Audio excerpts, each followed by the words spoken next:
Voilà 5 ans que Chahine Mohammad guide en langue des signes des visiteurs sourds et malentendants dans les diverses expositions de beaux-arts. Chahine, qui souffre elle-même de surdité. La communication est directe.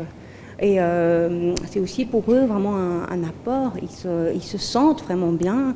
Ils se sentent vraiment respectés dans leur personne.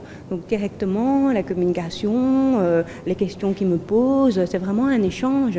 C'est très riche. Cette fois, Chahine se prépare à guider ses groupes dans l'univers de Ludwig van Beethoven au travers de l'exposition Hotel Beethoven. Cette dernière met en lumière toute la modernité du célèbre compositeur qui finira sa vie totalement sourd. Malgré toutes les difficultés qu'il avait avec sa surdité, mais il a quand même continué à se dire comment est-ce que je trouve des solutions pour continuer à faire ce que j'aime en fait. Et c'est ça qui est vraiment très beau dans cette exposition. C'est sûr que ça a eu un impact sur son œuvre. Je pense que certainement les œuvres tardives de Beethoven portent cette marque, mais non pas comme une déficience, mais justement comme un champ des possibles qui s'ouvre.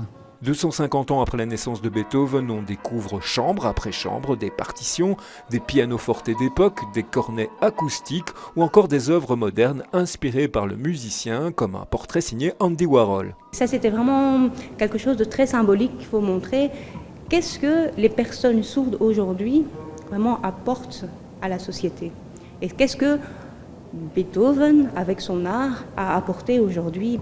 Et qu'est-ce qui va quelque part continuer à apporter demain et dans un futur. Remonter le temps avec Beethoven et sa musique, voilà le pari de cette exposition qui sera entre autres accompagnée de concerts live intimes joués sur les fameux pianoforte.